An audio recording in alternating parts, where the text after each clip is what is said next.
গভীর নিম্নচাপের প্রভাবে রাজধানীতে অঝোরে বৃষ্টি ছুটছে। টানা বৃষ্টিতে অনেক এলাকায় দেখা দিয়েছে জলাবদ্ধতা।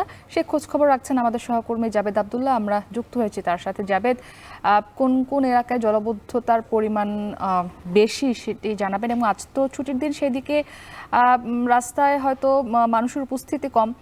কেমন দেখছেন পরিস্থিতি জানাবেন। মুক্তি গেল ২৪ ঘন্টায় নগরীতে থেমে থেমে বৃষ্টিপাত হয়েছে। মূলত এটি জ্যৈষ্ঠের একদম শেষ সময়।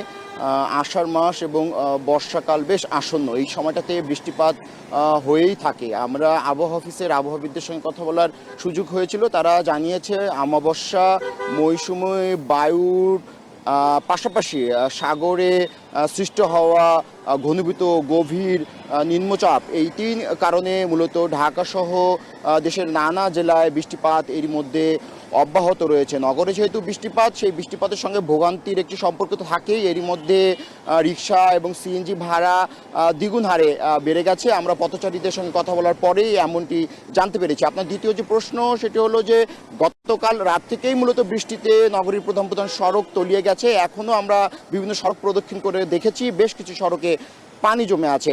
আবহাওয়া অফিসের বরাত দিয়ে আরও যে তথ্য আমরা আপনাকে মাধ্যমে দর্শককে জানাতে চাই, সেটি হলো যে এরই মধ্যে সবচেয়ে বেশি বৃষ্টিপাত রেকর্ড করা হয়েছে চট্টগ্রাম বিভাগের মাইজদিকোট এলাকায় এবং মাদারীপুর, ফরিদপুর, সেই সঙ্গে খেপুপাড়ায় বৃষ্টিপাত রেকর্ড করা হয়েছে 144 মিলিমিটার। ঢাকায় গত 24 ঘন্টায় বৃষ্টিপাত রেকর্ড করা হয়েছে 91 মিলিমিটার। আর সবচেয়ে বেশি বৃষ্টিপাত হয়েছে চট্টগ্রাম বিভাগের মাইজদিকোট এলাকায় 168 মিলিমিটার। আবহাওয়াবিদরা যে বিষয়টি বলছেন যে সাগরের সৃষ্ট গভীর যে নিম্নচাপ, সেই নিম্নচাপের ফলেই আকাশে মেঘমালা, সঞ্চালনশীল মেঘমালার উপস্থিতি রয়েছে এবং সিনপটিক রেখা বলছে যে আরও 2 থেকে 3 দিন ঢাকাসহ কোনো কোনো জেলায় এই বৃষ্টিপাত অব্যাহত থাকতে পারে। এর মধ্যে কিন্তু নগরে আবারও ভোর থেকে বৃষ্টিপাত শুরু হয়েছে। আমরা দেখেছি গতকাল ভোর 6টার আগ থেকে মূলত এই বৃষ্টিপাত শুরু হয় ঢাকা সহ দেশের বিভিন্ন জেলায়। এখন পর্যন্ত প্রায় 25 ঘন্টা হলো